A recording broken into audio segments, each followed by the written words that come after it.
Takže dnešný týždeň sme mali celý týždeň na tejto fáre. Vypni telku, zapni seba, bavili sme sa o talentoch a máme tu pripravené dievčatá, poďte ku mne. A ja sa vás opýtam, ako sa vám páčila Vypni telka, zapni seba tento týždeň, Erika? Bavili sme sa, bolo to veľmi dobré. Dobre, Laura, aké sme mali napríklad nejaké talenty? Čo si sa naučila? Že slony nevedia skakať. Dobre, to bola jedna disciplína. A aké talenty, čo sme napríklad, aký talent bol v pondelok? V pondelok bol dar chodenia. Áno, dar pohybu, lepšie povedané. V útorok, Erika, vieš? Sme spájali spinky. Áno, spájali spinky a to čo bolo? Dar umenia, lebo keď sme niečo vyrábali, tak to bolo umenie. V pondelok sme mali dar. Pohybu. A mali sme tam aktivity, napríklad aké? Hádzali sme auto do kruhu. A mali sme autodrahu a sme viedli autička po tej autodrahe. A čo sa vám najviac páčilo? Aká hra? Hádzanie auto do kruhu. A ešte, Matúška, aká hra sa ti najviac páčila? Autodraha. V stredu sme mali dar. Smiechu. A čo ste robili na stredku? Sme si hádzali smutného a veselého smajlíka. Keď spadol veselý, sme sa zasmiali. A ako ste sa napríklad zasmiali? Ukáž nám názornú ukážku. Takže aké ďalšie hry ste mali, Martina, ešte v stredu? Mali sme papiere a sme hrali ping-pong a futbal. Futbal v kruhu?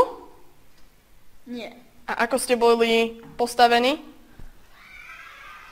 Hrali sme na hornej chodbe, boli sme rozostavení podľa radov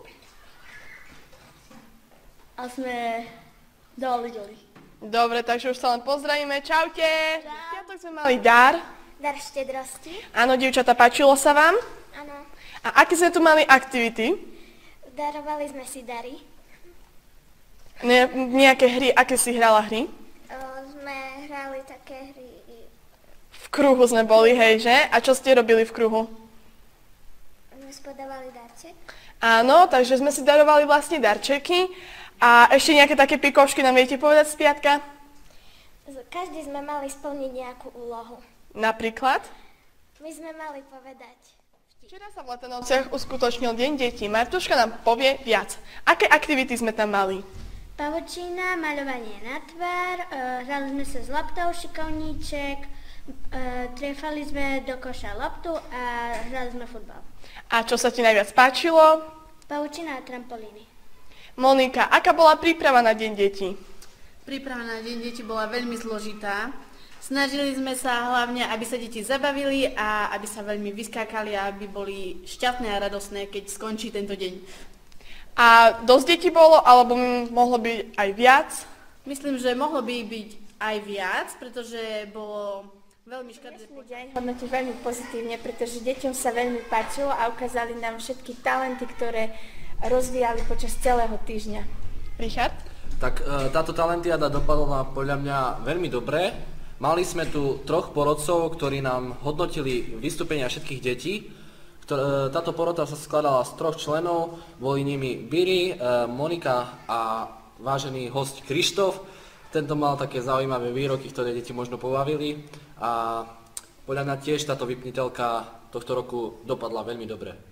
Ďakujem. Pre televíziu Erko vyrobilo Erko Latanovce.